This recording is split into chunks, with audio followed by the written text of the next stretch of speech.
படத்துக்கு வந்து தடை விதிக்கிறார்களா? ஏன்னா இது தடை செய்கிற அளவுக்கு இது ஒன்றும் புரட்சி. அரசியல் சார்புடையவர்களை கொண்டு வந்து சென்சார் போர்டு உறுப்பினராக வந்து உள்ள வச்சுக்கிட்டு எங்கே கட்டுக் கொடுக்கணும் அப்படிங்கிறத நான் பொலிட்டிக்கலா தீர்மானிக்கலாம்.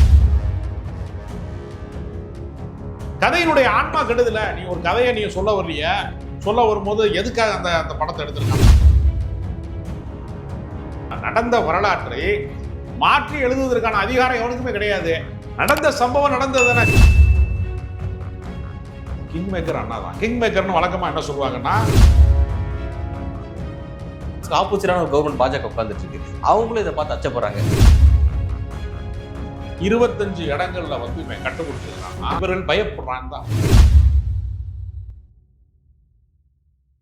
நம்பகமான விஷயங்களை தொடர்ந்து உரையாடி வருகிற நியூஸ் போக்கஸ் தமிழ் சேனலை சப்ஸ்கிரைப் பண்ணுங்க. தொடர்ந்து ஆதரவு தாருங்கள்.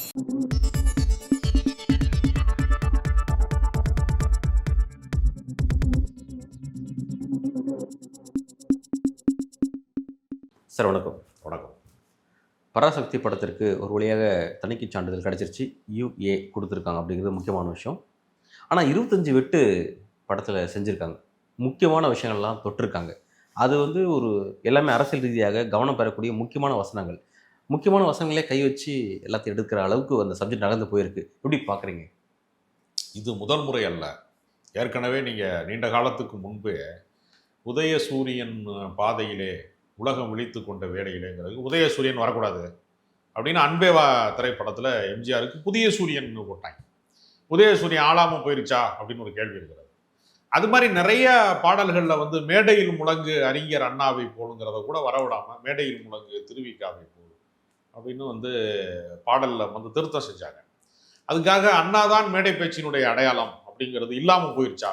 திருவிக்காவை குறைச்சி மதிப்பிடலை, ஆனால் அண்ணாவை ஏன் வந்து புறக்கணிக்கிறாங்க அப்படின்னு ஒரு கேள்வி. தனி மனிதன் மேலே 25 இடத்துல வெட்டிட்டாங்கன்னா எவ்வளவு குற்றுயிரும் குலையுருமா இருப்பான் அப்படிங்கிறப்ப ஒரு படைப்பின் மீது, ஒரு கனவின் மீது கல்லறிகிறது, ஒரு கலை படைப்பை மீது காயப்படுத்துவது அப்படிங்கிறத நம்ம புரிஞ்சுக்கணும். இப்போ அண்ணா வந்து தீ பரவட்டும்னு ஒரு புத்தகம் எழுதியிருக்கிறாங்க. அந்த ஒரு முழக்கத்தை அவர் சொல்லியிருக்கிறார். தீ பரவட்டும்னு சொல்றது மூலமாக என்ன புரட்சி நடக்க போகுதுன்னு பயப்படுறாங்கன்னு தெரியல. இல்லை தீ பரவட்டும்னு போடக்கூடாது, நீங்கள் வந்து நீதி பரவட்டும்னு போடுங்க. நீதி பரவட்டும் போடுறதும் தீ பரவட்டும் போடுறதும் ஒரு அடையாளம் தானே. தீ போடுறா உண்மையிலேயே தீ வைக்க போறாங்களா? அப்படி கிடையாது. அது ஒரு குறியீடு. தீ எப்படி பரவுகிறதோ அப்படி போல ஒரு புரட்சி தீ பரவ வேண்டும், ஒரு நீதி அப்படித்தானே அர்த்தம். அது நீதி பரவட்டும்னு மாத்துங்க. அதே மாதிரி இந்தி தான் என் கனவை அழிச்சிச்சு அப்படின்னு ஒரு டைலாக். ஒரு இந்தி ஆதிக்கம் சம்பந்தமான ஒரு போர், ஒரு மொழி போர் நடக்குது, ஒரு இந்தி திணிப்பு நடக்குது. அது அரசாங்கம் சொல்லக்கூடிய ஒன்றை மக்கள் ஏற்கலை, அதுக்கு எதிராக போராட்டம் பண்றான், மாணவர்கள் போராட்டம் பண்றான். ஏன்னா மாணவர்கள் மேலதான் திணிப்பு நடக்குதுங்கிறக்காக மாணவர்கள் மீது இந்த போராட்டம் நடத்துறான். அந்த மாணவர்களுக்கு மறுப்பதற்கு ஜனநாயக உரிமை இருக்கிறது. ஒரு சட்டத்தை நான் ஏற்க மாட்டேன். இப்போ புடா சட்டம் போட்டாங்க, குழந்தைகள் மேல கூட புடா சட்டம் பாய்ந்திருக்கிறது தவறான வழக்கு பதிவு செய்ததுல. அந்த புடா சட்டம் என்பது கருப்பு சட்டம் அப்படின்னு மிக கடுமையாக போராடி அதை நீக்கியிருக்காங்க. புடா சட்டம், தடா சட்டம், எத்தனையோ கருப்பு சட்டங்கள் நீக்கப்பட்டிருக்கிறது. நம்ம கண் முன்னாடி வேளாண்மை திருத்த சட்டத்துக்கு எதிராக போராடி இருக்கிறாங்க. அப்ப இது வந்து ஜனநாயக உரிமை. மன்னர் ஆட்சி காலத்துலதான் ஒருத்தன் போட்ட உத்தரவை மாற்றக்கூடாது, அதுக்காக தான் ஜனநாயகத்தை கொண்டு வந்தான். இப்ப நீங்க பாருங்க, இவங்க வந்து இந்தியன் வாழ்க்கையை அளித்ததுன்னு ஒரு கேரக்டர் கதாபாத்திரம் பேசுறத நீ பேசக்கூடாது அப்படின்னா அப்ப அந்த கதையை அவன் எப்படி சொல்லுவான்? அதுக்கு ஒரு கேள்வி இருக்கு. அதே மாதிரி நீங்க பாருங்கன்னா, இந்திய அரக்கி அப்படின்னு ஒரு பதாகை இருக்கான். இந்திய விரும்பாதவனுக்கு அது அரக்கியா தான் தோணும். வந்து அதை வந்து அதுக்கு ஒரு பதாகை வைக்கக்கூடாது. இந்த பதாகையினால என்ன நடந்துரும்? நீங்க தமிழ்நாட்டில் வந்து இந்தி பிரச்சார சபா வந்து சென்னை தலைநகர்லேயே இருக்கு, டி நகர்ல இருக்கு. எத்தனையோ பேர், லட்சக்கணக்கான பேர் இது வரைக்கும் இந்தி படிச்சிருக்கிறாங்க. மொழியை கற்றுக்கொள்வதற்கு நமக்கு எதிராக வந்து நம்ம யாருமே பேசலை. அப்படிப்பட்ட மூடர்களாக நம்ம இல்லை. நம்ம தேவைப்பட்டால் எல்லா மொழியுமே கற்றுக்கிறனுங்கிறதா நம்மளுடைய விருப்பம். ஆனால் நீ கட்டாயப்படுத்தி நீ இந்த மொழி படித்தா தான் நீ 10th பாஸ் ஆக முடியும், நீ SSLCயில் பாஸ் ஆக முடியும், இது படித்தா தான் நீ வந்து காலேஜ் முடிக்க முடியும், இது படித்தா தான் நீ வந்து உன்னை கல்வி தகுதி பெற்றவனாக மாறுவாய் அப்படிங்கிற இடத்தை நோக்கி நகர்றது இருக்குல்ல, அதைத்தான் நம்ம திணிப்பு, அதைத்தான் இந்த கட்டாயமாக்குவது அப்படிங்கிறத நம்ம புரிஞ்சுக்கிறோம். அதே மாதிரி இந்தின்னு வர்ற இடத்துல பூரா சப்டைட்டில் தூக்கிட்டான். அது மாதிரி என்ன பண்ணியிருக்கான், துப்பாக்கி சூட்டில் தன் குழந்தையோட வந்து ஒரு தாய் வந்து சரிஞ்சு விழுகிறா. துப்பாக்கி சூடு நடக்கும். இப்போ நம்ம பார்த்தோம், தூத்துக்குடி துப்பாக்கி சூடு நடந்துச்சு. ஒரு சிறுமி வந்து, ஒரு பெண் வந்து சுடப்பட்டா. அப்போ அந்த மாதிரி பெண் சுடப்பட்டா.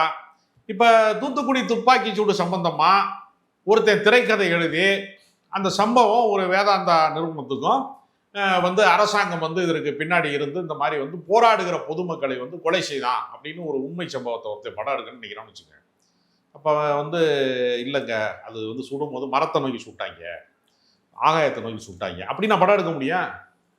நடந்த சம்பவம் நடந்தது தானே. ஜாலியன் வாலாபாகை பற்றி ஒருத்தன் படம் எடுக்கிறான், காந்தியை பற்றி படம் எடுக்கிறான், கோட்ஸை சுடலைங்க, அவரே வந்து ஒருத்தர் துப்பாக்கி பயிற்சி எடுத்துட்டு குறுக்க போயிட்டாருன்னா கதை எழுத முடியும்? நடந்த வரலாற்றை மாற்றி எழுதுவதற்கான அதிகாரம் எவனுக்குமே கிடையாது. சென்சார் போர்டில் பூரா வந்து என்ன பண்ணுறான், அவன் வந்து தங்களுக்கு சாதகமான அரசியல் சார்புடையவர்களை கொண்டு வந்து சென்சார் போர்டு உறுப்பினராக வந்து உள்ளே வச்சுக்கிட்டு வந்து எங்கே கற்றுக் கொடுக்கணும் அப்படிங்கிறத நான் பொலிட்டிக்கலாக தீர்மானிக்கிறான். கதையினுடைய ஆன்மா கெடுதல. நீ ஒரு கதையை நீ சொல்ல வரும்போது எதுக்காக அந்த அந்த படத்தை எடுத்திருக்கான்? பராசக்தின்னு ஒரு படம் எடுக்க வேண்டிய அவசியம் என்ன இருக்கு? இந்திய எதிர்ப்பு காலகட்டங்களில் நடந்த கிளர்ச்சி வந்து மாணவர்களுக்கு மத்தியில் என்னவா இருந்துச்சு அப்படின்னு ஒரு காலகட்டத்தை சார்ந்த ஒரு பீரியட் ஃபில்ம் எடுக்கிறான். அப்போ இந்திய அரக்கின்னு போடாத, இந்தியன் கனவை அழிச்சிச்சுன்னு போடாத, அப்போ குழந்தை வந்து துப்பாக்கி சூட்டில் வந்து ஒரு தாய் வந்து சரிஞ்சு விழுந்தான்னு போடாத. அது மாதிரி ஒரு மொழியை திணிப்பது அந்த நாட்டினுடைய சிதைவுக்கு வழிவகுக்குன்னு ஒரு ஒரு வாய்ஸ் ஓவர்லாப் இருக்கு. நீ இப்போ ஒன்றும் இல்லை, பாகிஸ்தானில் பிரிந்ததற்கு பின்பு பாகிஸ்தானில் ஒரு பெரிய போராட்டம் வெடிக்கிறது. வங்க மொழி பேசக்கூடிய மக்கள் நாங்கள் வந்து புறக்கணிக்கப்படுறோம் அப்படின்னு பாகிஸ்தானியில் அங்கிருந்து ஒரு மொழி சார்ந்த ஒரு போராட்டம் வெடிக்கிறது. அன்றைக்கு இந்திரா காந்தி பிரதமராக இருக்கிறாங்க. அவங்க வந்து இந்திய இராணுவத்தை அனுப்பி வங்க மொழி பேசக்கூடிய மக்களுடைய போராட்டத்தை ஆதரித்து தனிநாடு பெற்றுக் கொடுப்பதற்கு இராணுவத்தை அனுப்புறாங்க. ஒரு நாட்டினுடைய இப்போ இன்னைக்கு சொல்றாங்கல்ல, ஈழத்தமிழர் பிரச்சனையில வந்து இன்னொரு நாட்டு பிரச்சனையை பேசுறாங்க, இங்கே உட்காந்துக்கிட்டு வைகோ மாதிரி ஆட்கள் வந்து ஈழ அரசியல் பேசுறாங்க, வந்து இங்கே ஈழ ஆதரவாளர்கள்னு ஒரு கூட்டம் வந்து இன்னொரு நாட்டு பிரச்சனையை பேசுறாங்க சொல்றாங்கல்ல. இன்னொரு நாட்டின் மீது நம்ம போர் தொடுத்துருக்கிறோம். போர் தொடுத்து அந்த மொழி போராட்டத்திற்கு தனி நாடு பெற்று தந்தது வங்கதேசம் என்று சொல்லக்கூடிய பங்களாதேஷை வந்து பெற்று தந்தது இந்தியா தான் பெற்று தந்துச்சு. இப்போ நீங்கள் அந்த போராட்டத்தை பற்றி ஒரு படம் எடுக்கிறதுனா அந்த நாட்டுக்கு அது எதிரானதா இருக்குமா இருக்காதா? அப்போ நீங்கள் ஒரு திரைப்படம் பார்ப்பது என்பது நிலம் கடந்தது, மொழிகள் கடந்தது, எல்லா எல்லைகளையும் கடந்தது. இப்போ நம்ம ஜப்பான் படம் பார்க்குறோம், சைனா படம் பார்க்குறோம், கொரியன் படம் பார்க்குறோம், உலக நாட்டில் இருக்கிற எல்லா மொழி படங்களையும் நம்ம தாய்மொழிக்கே வந்து மாற்றி கூட நம்ம பார்க்குறோம். ஒளி மாற்றம் செய்து கூட நம்மளால பார்க்க முடியுது. மொழி மாற்றம் இல்லை, ஒளி மாற்றமே செய்து பார்க்க முடியுது. இப்போ இதை பூராமே மாற்றிட்டு 25 இடங்கள்ல வந்து கற்றுக் கொடுத்துருக்குறான்னா இவர்கள் பயப்படுறான்னு தான் அர்த்தம். ரொம்ப முக்கியமான ஒரு விஷயம் சார், நீங்கள் அந்த குறிப்பிட்டதெல்லாம் சொல்ல பயம் அப்படிங்கிற விஷயத்தில் அண்ணாவுடைய அந்த முக்கியமான 3 நடவடிக்கை, தமிழ்நாட்டுக்கு அதாவது மெட்ராஸ் மாகாணங்கிறத தமிழ்நாடுன்ற பெயர் மாற்ற விஷயமா இருக்கட்டும், சுயமரியாதை திருமணத்துக்கு சட்ட அங்கீகாரம் கிடைச்ச விஷயமா இருக்கட்டும், அதே மாதிரி வந்து இருமொழி கொள்கை, தமிழ் இங்கிலீஷ் அப்படிங்கிறது மட்டும்தான், ஹிந்திக்கு கிடையாது அப்படிங்கிற மாதிரியான இருமொழி கொள்கை, இந்த 3 விஷயமும் இங்கே இருக்கிற வரையும் அண்ணா தான் ஆள்றான், அதை யாராவது மாற்றணும்னு நினச்சேன்னா அவனுக்கு வந்து அந்த பயம் இருக்கும் அப்படின்னு ஒரு முக்கியமான விஷயம் வச்சுருக்காங்க. அதை கம்ப்ளீட்டாக வெட்டி எடுத்துட்டாங்க. இல்லை, அது மேலே இருக்க அச்சம் என்னன்னா, நீங்கள் சாதியை வந்து சாமானிய மக்கள் வந்து நம்புகிறான், சாமி கும்பிட்றது கடவுள் நம்பிக்கையை வந்து சாமானிய மக்கள் வந்து நம்புகிறான். இப்போ ஒரு கடவுளின் பெயரால் மக்களை திரட்டுறது எளிதானது. ஒரு ஒரு ஒரு குறிப்பிட்ட சாமி பேரால் வந்து சாய்பாபா கோயிலுக்கு வாங்க அப்படின்னு சொல்லி நம்ம ஒரு கூட்டத்தை கூட்டலாம், இல்லை வந்து முருகனுக்கு அரோகரான்னு சொல்லி ஒரு கூட்டத்தை கூட்டலாம். நீங்கள் கடவுள் நம்பிக்கையின் பேரால் மக்களை அணி திரட்டுவது எளிதானது. சாதியின் பேரால் திரண்டு வா, ஆண்ட பரம்பரையே திரண்டு வா, ஆண்ட சாதியே திரண்டு வா அப்படின்னு சொல்லி வச்சுங்க, அவன் என்ன பண்ணுவான்னா குடிக்க கஞ்சி இல்லாதவன், வேலைக்கு போக முடியாதவன், படிப்பு இல்லாதவன், அதிகாரமற்றவன், எளிய மக்களாக இருப்பான், சாதாரண மக்களா. டேய் நம்மெல்லாம் எப்படி தெரியுமில, ராஜராஜ சோழன் காலத்தில் நம்ம தாண்டா வந்து தங்கத்தில் வாழ் வச்சிருந்தோம்டா, நம்ம தாத்தா தாண்டா வச்சுருந்தாரு அப்படின்னு ஒரு கதையை கட்டுக்கதையை அடிச்சு விட்டான்னு வச்சுங்க, அவன் என்ன பண்ணுவான், அவன் வீட்டில் வந்து அன்னைக்கு வந்து அவனுக்கு பிழைப்பே இருக்காது, அவன் கூலி வேலைக்கு போகிறவனா கூட இருப்பான். அவன் என்ன நம்ம ராஜ பரம்பரை அப்படிங்கிறப்ப அவனுக்கு ஒரு சந்தோஷமா இருக்கு கேட்கறது. சரி நம்மளும் ஆண்ட பரம்பரை தான் அப்படின்னு வெள்ளை சட்டையை வெளுத்த சட்டையெல்லாம் எடுத்து அன்னைக்கு போட்டு வண்டியில் ஏறி போயிடுவான், ஜாதி சங்க மாநாட்டுக்கு போயிடுவான். அப்போ நீங்கள் சாதியின் பேரால் மக்களை அணி திரட்டுவது, மதத்தின் பேரால் அணி திரட்டுவது, கடவுளின் பேரால் அணி திரட்டுவது, இது வந்து யாருக்கு வேண்டுமானாலும் சாத்தியம். இஸ்லாமியனே திரண்டு வா, இந்துவே திரண்டு வா, கிறிஸ்தவனை கிளம்பி வா அப்படின்னு நம்ம என்ன வேணாலும் சொல்லலாம். தேவரே வன்னியர்கள் வந்து படையாட்சிகள் ஆண்ட பரம்பரையை வா அப்படின்னு சொன்னால் எளிதாக வந்துடுவேன். சாதி மறுப்பாளர்களே திரண்டு வா, கடவுள் மறுப்பாளர்களை திரண்டு வா, இங்க வந்து இதை யாரெல்லாம் இவன் ஏற்றுக்கொள்ளவில்லையோ அவன்லாம் திரண்டு வா அப்படின்னு சொல்றது இருக்குல்ல, இது சிந்திக்கிறவனை மட்டும்தான். இப்ப சிந்திக்கிறவனை வந்து நீங்க அணி திரட்டுவது அப்படிங்கிறது எவ்வளவு சிரமமானது. இப்ப நீங்க பெரியார் பேசியது எல்லாமே வெகுஜன மக்களினுடைய விருப்பத்துக்கு எதிரானது, அவர்கள் நலன் சார்ந்தது. வைத்தியர்கிட்ட நம்ம போறோம், அவர் கொடுக்குற மாத்திரைங்கிறது நமக்கு காய்ச்சல் ஏற்கனவே நாக்கு கசந்து கிடக்கு, அவர் கொடுக்குற மாத்திரையும் கசந்து கிடக்கு, அல்லது அவர் கொடுக்குற கஷாயமும் கசந்து கிடக்கு. ஆனா அதை கடந்து மருத்துவர் நமக்கு நன்மைதான் செய்யறாருன்னு தந்தை பெரியார் என்பவர் சாதி மதத்தால வீழ்ந்து கிடக்கிற ஒரு தமிழ் இனத்தை, மூட நம்பிக்கையில் வீழ்ந்து கிடக்கிற ஒரு தமிழ் இனத்துக்கு ஒரு கஷாயத்தை காட்சி கொடுத்துட்டு இருக்காரு. அந்த கஷாயத்தை எல்லாரும் குடிக்க முடியாத கஷாயமா இருக்கு, அதுல கொஞ்சம் தேன் கலந்து கொடுக்கிற ஒரு சொற்களால எல்லா வெகுஜனங்களையும் திரட்டி அதை அதிகார மையத்துக்கு கொண்டு போய் சேர்க்கறதுக்கு இப்ப மார்க்சியம் உலகத்தின் ஆக சிறந்த தத்துவம், அதை ஏன் உலகம் முழுக்க கொண்டு போய் சேர்த்து அதிகார மையமா மாற்ற முடியலன்னு ஒரு கேள்வி இருக்குல்ல, சிறந்த தத்துவமாவே இருக்கு. இப்ப திருக்குறள் ஒரு மகத்தான இதை கோட்பாடுகளை பேசுகிறது அப்படின்னா, ஏன் ஒரு தமிழ் தேசிய கருத்தை சொல்லுகிறவர்களால ஏன் அப்படி ஒரு அரசாங்கத்தை கட்டமைக்க முடியல அப்படின்னு ஒரு கேள்வி இருக்குல்ல. போலி தமிழ் தேசியம் பேசி நான் மான் ஊறுகாய் சாப்பிட்றேன், நான் வேட்டைக்கு போறேன், ஆமக்கறிலாம் நல்லா சாப்பிடுவேன்னு சொல்லி இந்த சாப்பாட்டுக்கு அலைஞ்ச ஒரு கூட்டம் இருக்கிறான், சோத்துக்கு செத்த கூட்டம் மாதிரி ஒரு கூட்டம். அப்படி போலி தமிழ் தேசியத்தை நான் சொல்லலை, உண்மையாவே தமிழ் தேசியம் அப்படிங்கிறத சொல்லி ஒரு அணி திரட்ட முடியல. இப்ப நீ மார்க்சியத்தின் பேரால, வர்க்கத்தின் பேரால, மொழியின் பேரால அணி திரட்ட முடியல. அண்ணா அணி திரட்டினாரா இல்லையா? அவர் வாழுகிற காலத்துல அவர் ஒன்றும் பேக்ரவுண்டான ஆள் கிடையாது. அவர் பண்ணையாரு, கபிஸ்தலம் பண்ணையார் மாதிரி ஒரு பெரிய பண்ணையார் குடும்பத்துல இருந்தெல்லாம் அவர் பிறக்கல. அவருக்கு என்ன பேக்ரவுண்டு சொல்லுங்க? அவருக்கு அதிகபட்சம் அவர் நெசவாளர் குடும்பத்துல பிறக்கிறார், அதிகபட்சம் அவர் படித்திருக்கிறார். அந்த காலத்துல ஒரு அரசு உத்தியோகத்துக்கு போயிருக்கலாம், ஒரு வாத்தியார் வேலைக்கு போயிருக்கலாம், அவ்வளவுதான் அவர் தகுதி.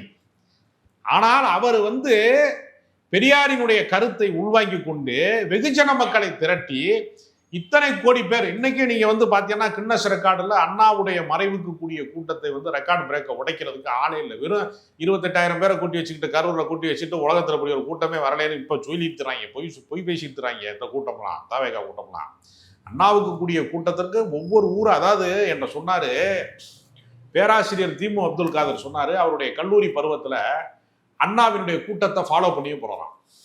ஒரு வாகனம் வழியா போறாராம் ஃபாலோ பண்ணி 16 இடங்கள்ல அண்ணா பேசுறாரு ஒரே நாள்ல.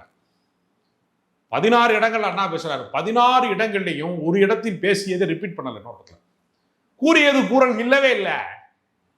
அப்படி அந்த மைக்கு முன்னாடி நிற்கும் போதே சிந்திப்பது, புதிதாக சிந்திப்பது, மக்களை அணி திரட்டுவது, அதை அவர் சாதிச்சு காட்டியிருக்காரு. இப்ப நீங்க யோசிச்சு பாருங்க, தன்னை தலைவனாக மாற்றிக்கொள்வது என்பது, நான் உண்மையை சொல்றேன், பல பேர் கோச்சுக்குருவாங்க. கிங் மேக்கர் அண்ணா தான். கிங் மேக்கர்னு வழக்கமா என்ன சொல்லுவாங்கன்னா கர்ம வீரர் காமராஜரை சொல்லுவாங்க. அவர் வரலாற்று சிறப்புக்குரியவர், அவர் தியாகத்தை நான் மதிக்கிறேன். நான் ரெண்டையும் ஒப்பிடுவதற்காக ஒருத்தர் குறைத்து மதிப்பிட்டு மோதல் போக்கை உருவாக்குவது என்னுடைய நோக்கம் கிடையாது. அவர் யாரு, அவர் ஏன் கிங் மேக்கர் அப்படின்னா, அவர் ஜவஹர்லால் நேரு குடும்பத்துல இருந்து இந்திரா காந்தியை தலைவராகிறாரு. அது எளிதானது, ஏற்கனவே தலைவருக்கு மகளா இருக்கிறதுனால அந்த குடும்பத்துல இருந்து ஒருத்தரை தலைவராக்குறது எளிது. ஆனா முத்துவேலு வீட்டுல பிறந்த ஒருத்தரை, சாதாரணமா இருக்கிற ஒரு கருணாநிதிய தலைவராக்க முடியுமா? என்ன பேக்ரவுண்ட் அவருக்கு இருக்கு? அவர் குடிசையில சாமானிய வாழ்க்கையில இருக்கிறாரு. எத்தனை தலைவர்கள் உருவாயிருக்காங்க திராவிட இயக்கத்துல, கலைஞர் மட்டும் கிடையாதுல, எத்தனை தலைவர்கள் உருவாக்கியிருக்காங்க, எத்தனை மாணவர்கள். இப்ப நீங்க ஜல்லிக்கட்டு போராட்டத்துக்கு பயங்கரமா லட்சக்கணக்கில் திரண்டாங்க, திரண்டதுல இருந்து எத்தனை தலைவர்கள் உருவானாங்க? மறுபடியும் அப்படி ஒரு கூட்டத்தை உன்னால் திரட்ட முடியுமா? ஆனா அண்ணா என்ன செய்தார்னா, ஏகப்பட்ட தலைவர்களை உருவாக்கி இருக்கிறார். யாரெல்லாம் தலைவர்களை உருவாக்குகிறார்களோ அவர்கள் தான் உண்மையான தலைவர்கள். தன்னை தலைவனாக்கி கொள்வதற்கே பல பேருக்கு இன்னைக்கு தகுதி இல்லாமல் அலைஞ்சிட்டு இருக்கான். என்னை தலைவர்னு கூப்பிடு அப்படின்னு சொல்லி காசு கொடுத்து, வேன்ல ஆள் பிடிச்சி, சாராயம் கொடுத்து, பிரியாணி பொட்டலம் கொடுத்து என்னென்னமோ சொல்லி பார்க்குறான். அவன்லாம் ஒரு ஆளாங்க அப்படின்னு ஆப்த ரெக்கார்டில் திட்டுறாங்க. தன்னை தலைவராக மாற்றிக் கொள்வதற்கு எவ்வளவு செலவு பண்றவன் இருக்கான், கோடிக்கணக்கில் கொட்டுறவன் இருக்கான். ஆனால் தலைமை பண்பு பெற்றவனாக இருக்கிறானா கிடையாது. அதனால அண்ணாவுடைய சாதனையை முறியடிக்க முடியல. அதையெல்லாம் நினைவுபடுத்துறாங்களே. இப்ப பிரச்சனை என்னன்னா, மறந்துட்டாங்க. திராவிட இயக்கம் அதிகார மையத்துக்கு போனதுக்கு பின்னாடி அவங்க வேற இடத்துக்கு போயிட்டாங்க. இனி அவ்வளவுதான், அண்ணாவை பற்றி பேசுவதற்கு ஒண்ணும் இல்லை அப்படின்னு சொல்லலாம். இப்ப என்ன செஞ்சான், வலதுசாரிகள் தான் என்ன பண்ணிட்டான்னா, பெரியாரை உயிர் உண்டாக்கு. இப்ப நீங்க யோசிச்சு பாருங்க, பெரியாரை பத்தி அவதூறு பேசுகிற சீமான் போன்றவர்கள்லாம் அவர் பெரியார் கிடையாதுங்க, வேற ஆளுகிறாங்க பெரியாருன்னு சொல்லி ஒரு நூற்றுக்கணக்கான டஜன் கணக்கில் தலைவர்களை இறக்குமதி பண்றாங்க. அப்ப இவ்வளவு வேற காமிச்சா தான் அண்ணா பெரியாரை காலி பண்ண முடியும்னு அவனே நினைக்கிறான்ல. அப்ப அந்த ஒத்த மனுஷனுக்கு நிகராக இத்தனை தலைவர்களை நிறுத்தினால் கூட அது ஈடாகாது என்பது அவனே ஒத்துக்கிறான்ல. ரைட், ஓகே சார், நம்ம சீமானோட விஷயத்தை புரிஞ்சுக்கிறோம். இப்போ இந்த இடத்துல கிட்டத்தட்ட திமுக வளரும் காலகட்டத்தில் எடுக்கப்பட்ட இந்த படம், அதாவது அப்போ நடந்த ஒரு போராட்டம், அந்த போராட்டத்தை மையமாக வச்சு இப்போ எடுக்கப்பட்ட இந்த படம், அன்றைக்கு இந்த படம் வரும்பொழுது அன்றைக்கு இருக்க மத்திய அரசு, காங்கிரஸ் அரசு இந்த படத்தை எதிர்த்தாங்க, இந்த படத்தை வேண்டாம்னு விரும்பினாங்க. ஏன்னா இந்த பர்டிகுலர் சப்ஜெக்ட்ஸ் இந்தி திணிப்பெல்லாம் அவங்க செஞ்சது, காங்கிரஸ் கவர்மெண்ட் செஞ்சது. இன்னைக்கு காங்கிரஸ் கவர்மெண்ட் இன்னைக்கு ஸ்க்ரீனில் இல்லை, மத்திய அரசில் ஸ்க்ரீனில் இல்லை. இப்போ திரும்ப இந்த படம் எடுக்கப்படுது. இந்த படத்தில் இவ்வளோ விஷயங்கள் வெட்டி எடுக்குதுன்னா இது கம்ப்ளீட்டாக காங்கிரஸுக்கு ஆப்போசிட்டான ஒரு கவர்மெண்ட் பாஜக உட்காந்துட்டு இருக்கு. அவங்களும் இதை பார்த்து அச்சப்படுறாங்க. அன்றைக்கு இருந்த காங்கிரஸ் இதை பார்த்து அச்சப்பட்டிருக்காங்கன்னா எப்படி இந்த விஷயத்தை புரிஞ்சுக்கல? இல்லை, அவர்களுக்கு ஆளுகிறவர்கள் 2 பேருக்குமான கோட்பாடு ஒன்றா இருக்கு. அவன் தன்னுடைய மொழியை வந்து 3வது மொழியாக வந்து ஒன்றை திணிக்கணுங்கிறதுல மும்மொழி கொள்கையை இவன் இன்னும் ஃபாலோ பண்ணுறான். காங்கிரஸ்காரனிடமிருந்து நான் வேறுபடுகிறேன் என்று சொல்லக்கூடிய இடம் வந்து பாஜகவுக்கு இருக்கா அப்படின்னு கேட்டால் மதவாதத்தில் தான் வேறுபடுறான். அவன் மதச்சார்பின்மை, மதவாதம். மற்ற அதிகார மையம் என்று வருகிற போது அவனுக்கு என்னென்ன ஆதிக்கம் இருந்ததோ, என்னென்ன அத்துமீறல் இருந்ததோ அதை பூரா அப்படியே தான் அவன் செய்கிறான். அப்போ அவர்கள் வந்து வேட்டையாடுவது, இந்த மாதிரி நீங்கள் வந்து பழங்குடியின மக்களை வேட்டையாடுவது, கார்ப்பரேட் அரசியலுக்குள்ளே வர்றது, எல்லாத்துலேயுமே இன்னும் காங்கிரஸ் செய்த தவறுகளில் இருந்து பாடம் கற்றுக்கொள்வதற்கு பதிலாக காங்கிரஸின் தவறுகளை விட பிரம்மாண்டமான தவறுகளை செஞ்சு காங்கிரஸ் ஒன்றுமே இல்லைங்கிற இடத்துக்கு கொண்டு விட்டான்ல. இப்போ இன்னைக்கும் மும்மொழி கொள்கை என்கிற திட்டம் உயிரோடு இருக்கிறதுனால தான் பராசக்தி மேலே இந்த 25 வெட்டு விழுகிறதே தவிர இந்த கவர்மெண்ட் காங்கிரஸ் காலத்தில் நடந்த தவறுகளை சுட்டி காட்டுறாங்க. இது காங்கிரஸுக்கு தானே கெட்ட பேர் உண்டாக்கும். துப்பாக்கி சூட காமிச்சா ஒரு குழந்தையோட ஒரு தாய் சரிகிறா அப்படின்னா காங்கிரஸுக்காரன் ஈவு இறக்கம் இல்லாமல் அன்றைக்கு வந்து மத்திய அரசாங்கம் இருக்கும் போது சுட்டு கொலை பண்ணியிருக்கான் அப்படின்னு சொல்லக்கூடிய காட்சிகளை வைப்பது வந்து பாஜகவுக்கு நல்லதுன்னு அவன் நினைக்கல. நம்மளும் துப்பாக்கியோட தான் தெரியணும், நம்மளும் இதே சுடுறதுக்கான ஆளோட தான் இருக்கோம், நம்மளும் இதே கோட்பாடு தான், பேரு தான் வேற வேற, காங்கிரஸா பாஜக. ஒன்றிய அரசாங்கம் தன்னை மாற்றிக்கொள்ளவில்லை என்பதனால தான் அச்சப்படுறான். இப்போ இது கூடவே வந்து ஜனநாயக படம் இன்னொரு சிக்கலை எதிர்கொள்ளுது. அந்த படத்துக்குமான தணிக்கை சான்றிதழ் இன்னும் கிடைக்கல அப்படிங்கிறத பார்க்குறோம். ஒரு சீரியஸான விஷயம். அதில் வந்து தனி நீதிபதி கொடுத்த அந்த உத்தரவு வந்து தலைமை நீதிபதி தடை போட்டிருக்காரு. அந்த உத்தரவுக்கு யூஏ சான்றிதழ் கொடுக்கலாம்னு சொல்லி தனி நீதிபதி ஆஷா சொன்னாங்க. பட் வந்து தலைமை நீதிபதி, சென்னை உயர்நீதிமன்றத்தின் தலைமை நீதிபதி வந்து அதுக்கான மறுப்பு தெரிவிச்சிட்டாங்க. எப்படி பார்க்குறீங்க இந்த ஜனநாயக படத்தோட விஷயம்? இல்லை, ஜனநாயகனுடைய ட்ரெய்லர் வெளிவந்தது, பராசக்தி ட்ரெய்லர் வெளிவந்தது. ஜனநாயகனுடைய ட்ரெய்லரை விடவும் அவர் தான் பெரிய நடிகர். கமர்ஷியலாக பார்க்கும்போது வசூல் நாயகன் வந்து விஜய் தான். இவர் வந்து இப்போ தான் அப்கமிங் ஹீரோ மாதிரி தான். இவர் வந்து ஒரு பெரிய வளர்ச்சி பெற்ற ஒரு பெரிய ஹீரோ லிஸ்ட்டுக்கு இன்னும் வந்து சேரலை. முயற்சி அந்த பயணத்தில் இருக்கிறாரே தவிர சிவகார்த்திகேயன் இன்னும் வந்து சேரலை. இவர் அப்படி கிடையாது. இவர் வந்து பயங்கர ரீச்சான ஒரு ஹீரோ. இவரை விடவும் பராசக்தி படத்துக்கான ட்ரெய்லரே வியூஸ் பிச்சுக்கிட்டு போயிடுச்சு. இவருக்கு அதுவே வரலை. அப்புறம் இந்த படத்தினுடைய ஒரிஜினல் வந்து இன்றைக்கும் அமேசான் பிரைமில் இருக்குது. இது பகவான் கேசரிங்கிற பேரில் இருக்குது. அப்படிங்கிறதெல்லாம் பல பேர் பார்த்துட்டேன். அதனால் இந்த படத்துக்கான மார்க்கெட்டிங் என்பது ஒரு தொய்வாக இருக்கிற நேரத்தில் வழக்கு போடுவதன் மூலமாக இதை பில்டப்பை அதிகப்படுத்துகிறாங்களாங்கிற சந்தேகம் நமக்கு இருக்குது. இது படத்துக்கு வந்து தடை விதிக்கிறார்களா, தடை விதிப்பதன் வழியாக ப்ரொமோஷன் பண்ணுறாங்களா அப்படிங்கிற 2 சந்தேகம் நமக்கு இருக்குது. ஏன்னா இது தடை செய்கிற அளவுக்கு இது ஒன்றும் புரட்சிகரமான படம் இல்லை. இது கூட நடந்து முடிந்த வரலாறு தானே, நிகழ்காலம் இல்லைங்க. பராசக்தி படம் கூட 1964க்கான பீரியட் ஃபிலிம் தான், நிகழ்கால கதை அல்ல. நீங்கள் கடந்து போன கதையை சொல்வதற்கு, வரலாற்றை சொல்வதற்கே இவங்க எவ்வளோ அச்சப்படுவாங்கன்னா இது ஒன்றுமே இல்லை, மசாலா படம். ஜனநாயகத்தில் வந்து ஒரு சூப்பர் மேனாக ஒருத்தனை காட்டிக்கிட்டு எல்லாத்தையும் சாதிக்கிறான், அவன் தான் உலகத்துக்கே வந்து பெரிய ஆள், அவன் ஒத்த தலைவன் வந்தான்னா ஒத்தையில் நிற்கிறான்டா எம்ஏன்னு சொன்ன மாதிரி ஒத்தையில் நிற்கிற ஒரு பெரிய தலைவன், உலகத்திலே ஒப்பற்ற தலைவன் அப்படிங்கிற பில்டப்பை தான் காட்ட போகிறாங்க. இந்த பில்டப்பை நம்ம நிறைய முறை பார்த்துருக்கோம். இது புதுசும் கிடையாது. அதனால் கமர்ஷியல் படத்துக்கு வந்து தடை விதிப்பது என்பது உள்நோக்கம் கொண்டது. இது ப்ரொமோஷன் ஒர்க்குன்னு நான் நினைக்கிறேன். பொதுவாகவே இந்த 2 படமும் இன்றைக்கி பொங்கலுக்கு வர இருக்கிறதுனால இந்த 2 படமும் தமிழ்நாட்டில் வந்து ஒரு டாக் ஆஃப் த சப்ஜெக்டாக இருக்குது. பராசக்தி, ஜனநாயகன் அப்படிங்கிற விஷயம். இந்த படத்துக்கு சென்சார் செய்யக்கூடிய அரசியல் பற்றி பேசும்பொழுது பாஜக தரப்பு, குறிப்பாக சரத்குமார்லாம் சொல்கிறாங்கன்னா எல்லா காலகட்டத்திலையும் வந்து சென்சார் வந்து இந்த மாதிரியான விஷயங்களில் படத்துக்கு சென்சார் சர்டிஃபிகேட் கொடுக்குறதுல இஷ்யூஸ் இருந்திருக்கு. என் தக்லைஃப் படத்துக்கு இல்லையா, ஒவ்வொரு மாதமும் வரக்கூடிய படத்துக்கு அந்த பிரச்சனை இருக்க தான் செய்யுது. அந்த விஷயத்தை பூர்த்தி செஞ்சால் அந்த படத்துக்கு எதுக்கு நாங்கள் தடை விதிக்க போகிறாங்க சென்சார் போர்டு, இதுக்கே அரசியல் பார்வையை நீங்கள் பார்க்குற அப்படிங்கிறாங்க. இது ஜென்ரலாக இது எப்படி? சரத்குமார் பாஜகவில் இருக்கிறாரு, ஆளுகிற அரசாங்கத்துக்கு முட்டு கொடுக்குற விதமாக எல்லா காலத்துலேயும் தானே இருக்குது. இது எப்படி இருக்குன்னா, என்னப்பா திருடு போயிடுச்சு, பர்ஸை ஒருத்தர் அடிச்சுட்டு போயிட்டான், செயின் அத்துட்டு போயிட்டான், நான் எல்லாம் எந்த காலத்தில் செயின் அக்கலை அப்படின்னு சொல்லலாம். அதில் செயின் அத்துட்டு ஓடுறவனை பிடிக்கிறது கரெக்டாக. எந்த காலத்தில்ப்பா செயின் அக்கலை, அத்து ஓடினா என்னப்பா செய்ய முடியும், அப்படி தான்ப்பா அத்துட்டு போவாங்க அப்படின்னு சொன்னால் நியாயமாக இருக்குமா? தவறு தான். அந்த காலத்தில் நடந்துச்சு, இந்த காலத்தில் நடந்துச்சுங்கிறது அல்ல. சென்சார் போர்டில் அரசியல்வாதிகளை போடாதீங்க. நீங்கள் பார்த்தீங்கன்னா பாஜக ஆதரவாளர்கள் சங்கிகளாக இருக்கிறவன், வலதுசாரியாக இருக்கிறவனை பூரா சென்சார் போர்டில் மெம்பராக போட்டு வச்சுருக்காங்க. ஒரு படம் பார்க்குறதுக்கு 4000 ரூபா, 10 படம் பார்த்தாங்கன்னா மாதம் 40,000 ரூபா. அதில் போய் குரட்டை விட்டு தூங்குறவனும் இருக்கான், அவனுக்கு 4000 தான். இது வந்து இந்த மாதிரி இந்த செட்டப் வந்து யாருக்கானது? சென்சார் போர்டில் யார் மெம்பராக இருக்குன்னா எழுத்தாளர்கள், கவிஞர்கள், சிந்தனையாளர்கள், திரைப்பட இயக்குனர்கள், தயாரிப்பாளர்கள் அப்படின்னு கலைத்துறை சார்ந்த ஆளுமைகளை வந்து நீங்கள் வந்து சென்சார் போர்டில் நியமிக்கணும். அவங்க வந்து ஒரு ஜட்ஜு மாதிரி ஒரு நீதிபதியினுடைய மனநிலையில் இருந்து அதை பார்க்கணும். இவங்க பூரா கட்சிக்காரனை கொண்டு வந்து உள்ளே இறக்குமதி பண்ணால் கட்சிக்காரன் என்ன பண்ணுவான், திமுகவுக்கு ஆதரவாக படம் வருது, பராசக்தி விடக்கூடாதுன்னு. இவர் வந்து விஜய் வந்து பெரிய ஆளா வளரக்கூடாதுன்னு நினைப்பான். அப்ப அரசியல் உள்நோக்கத்தோடு இதை அணுகுகிறார்களா அப்படிங்கிறது தணிக்கை குழு உறுப்பினர்கள் மீதே நமக்கு மிகப்பெரிய அளவுல சந்தேகம் இருக்கு. ஏன்னா அந்த நியமனங்கள் என்பதே உள்நோக்கம் கொண்டதாக இருக்கிற பட்சத்துல நம்ம அதை சந்தேகப்படாம இருக்க முடியாது. நம்ம யாரும் தனி மனித தாக்குதல் அல்ல. நாளைக்கு அரசாங்கம் மாறும், இன்னைக்கு பிஜேபி கவர்மெண்ட்டுக்கு நாளைக்கு காங்கிரஸ் கவர்மெண்ட் வரும், அல்லது வேற கவர்மெண்ட் வரும்னா அன்னைக்கும் இந்த மாதிரியான போக்கு இருந்துச்சுன்னா, இதே சிக்கல் காலங்காலமா நீடிக்குதுன்னா இந்த அமைப்புல இருக்கக்கூடிய கோளாறு தானே தவிர அதை கண்டிக்க முன் வராம அரசாங்கத்தை காப்பாற்றுற வேலையெல்லாம் சரத்குமார் செய்யக்கூடாது. கண்டனம் என்பது வந்து உண்மையாவே கண்டிக்கக்கூடியதா இருக்கணும். இந்த மாதிரி வந்து பூசி முழுகிறது மாதிரி விஷயமா இருக்கக்கூடாது. சரிங்க. பொதுவாக வந்து நீங்கள் ஒரு திரைத்துறை சேர்ந்தவர் அப்படிங்கிறதெல்லாம் உங்கள்கிட்ட கேட்குறேன்.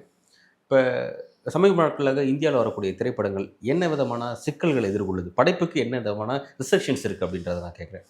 இல்லை, படைப்புக்கு வந்து ரொம்ப சவாலான ஒரு காலகட்டம். ஏன்னா என்னுடைய நம்பிக்கையை வந்து நீ வந்து கேள்வி கேட்கக்கூடாது அப்படிங்கிறது இருக்குல்ல. இப்போ நீங்கள் ராஜாராம் மோகன் ராய் காலத்தில் உடன்கட்டை ஏறும் வழக்கம் இருந்துச்சு, பெண்களுக்கு எதிரான ஒரு வன்முறை இருந்துச்சு அப்படின்னு ஒரு படம் எடுக்கிறான்னு வச்சுருக்காரு. அப்போ எங்கள் பாரத பண்பாட்டை இழிவுபடுத்தினான்னு சொல்லக்கூடிய ஆளுகள்லாம் உருவாயிட்டான். அது எப்படி பாரத பண்பாடாக இருக்கும்? ஒரு பொண்ணை வந்து உயிரோட புருஷன் செத்து போயிட்டாங்கிறதுக்காக உயிரோட கொண்டே ஒரு பொண்ணை கொண்டு எரியிற தீர கொண்டே போடுறதுல மனிதாபிமானம் இருக்கா? அது சக உயிரை துன்புறுத்துவதற்கு நமக்கு அதிகாரம் இருக்கா அப்படின்லாம் கேள்வி கேட்கக்கூடாதுன்னு சொல்கிறான்னா அது எப்படி சரியாக இருக்க முடியும்? அதாவதுங்க, சிலப்பதிகாரத்தில் போய் மன்னனை வந்து டேய் நீலாம் தேரா மன்னா செப்போது உடை நீலாம் மன்னனாடா அப்படின்னு கேட்குற ஒரு கேரக்டரை உருவாக்குனாங்கல்ல. மன்னராட்சி என்பது சர்வாதிகார ஆட்சி, ஒற்றை மனிதனுடைய ஆட்சி. அங்கே கேள்வியே கேட்க முடியாதுங்கிற காலத்திலேயே சிலப்பதிகாரம் வந்துருச்சுல. அப்போ இந்த உலகத்தினுடைய மனசாட்சியை தட்டி எழுப்புவது தான் கலைஞர்களுடைய வேலை. நீ கலைஞர்களை வந்து நீ வந்து தட்டாத, நீ மனசாட்சியை தட்டாத, நீ வந்து அடக்க ஒடுக்கமா இரு, அடிமையா இருன்னு சொன்னா சிந்திக்கிறவன் எப்படி அடிமையா இருக்கான்? உலகத்துல எதை யாரை வேண்டுமானாலும் நீ அடிமையாக நடத்தலாம். சுயமாக சிந்திக்கிறவன் அடிமையா இருக்க மாட்டான். சுயமாக சிந்திக்க தெரியாதவன் கலைஞனா இருக்க மாட்டான். இந்த பிரச்சனை என்பது இந்தியா முழுக்க இருக்கக்கூடிய பிரச்சனையாக இருக்கிறது. நீங்க வந்து திப்பு சுல்தானுடைய வாழ்க்கை வரலாற்றை வந்து தூர்தர்ஷனுடைய தொலைக்காட்சியில தொடரா வெளியிட்டாங்க. இது ஒரு கற்பனை கதைங்கிறாங்க. விடுதலை போராட்டத்தில் சிப்பாய்களில் ஒருவனாக செத்து கிடந்து போராடி அதுக்காக வாழ்ந்த ஒரு மன்னனுடைய வரலாற்றை கற்பனை கதைன்னு போட்டாங்க. எந்த அளவுக்கு வந்து அவங்களுக்கு வந்து இஸ்லாமிய வெறுப்பு இருக்க முடியும்? எந்த அளவுக்கு வந்து அவங்களுக்கு உயர் சாதி பற்று இருக்க முடியும்? எப்படி வந்து உள்நோக்கத்தோடு இருக்கிறாங்கிறதுக்கு கலைத்துறை சார்ந்த எல்லா இடங்களிலேயுமே இது மாதிரி ஒளிபரப்புத்துறை சார்ந்தவங்க, ஊடகத்துறை சார்ந்த இடங்கள்லாம் ஒரு சிலருடைய ஆக்கிரமிப்பு இன்றைக்கு வரைக்கும் நீடிக்கிறது. இது மாதிரியான ஒரு தீண்டாமை நீடிக்கிறது. ஒரு சிலர் மீதான தீண்டாமையாக இது பார்க்கப்படுகிறது. அரசியல் ரீதியாக இந்த தீண்டாமையெல்லாம் மக்கள் உடைத்து நொறுக்குவேன். இப்போ நீங்கள் வந்து பராசக்தி படத்தை மக்கள் கொண்டாடத்தான் போகிறேன். இவன் 25 கட்டு கொடுத்தாங்கிறதுனால படம் வந்து விழுந்துடாது. ஆனால் இவன் எமோஷனலை கட் பண்ணலான்னு பார்க்குறான். இது வராமல் பொங்காமல் பார்த்துக்குருவான். அந்த பால் பொங்கி வரும்போது தண்ணியை ஊற்றுவாங்கல்ல, அது மாதிரி இவங்க தண்ணி ஊற்றுனாலும் மறுபடியும் பால் சூடாகி பொங்கத்தான் போகுது. அதனால மனிதனுடைய எமோஷனலை, ஒருத்தனுடைய ஆர்ட்டை வந்து இந்த மாதிரிலாம் தடை செய்ய முடியாது. சீப்பை ஒழிச்சு வச்சா கல்யாணம் நின்று போயிடும் எவன்லாம் நம்புறானா அவன் பூரா சென்சார் போர்டில் இருக்கான். கலைப்படைப்புகளுக்கு இன்னைக்கு இந்தியாவில் என்ன விதமான சிக்கல் நிலவிட்டு இருக்கு, குறிப்பாக தமிழ்நாட்டில் இந்த பிரச்சனை எப்படி போயிட்டு இருக்கு அப்படிங்கிறத ரொம்ப அழகாக விளக்குனீங்க. உங்களோட வருகைக்கும் கருத்துக்கும் மிக்க நன்றி.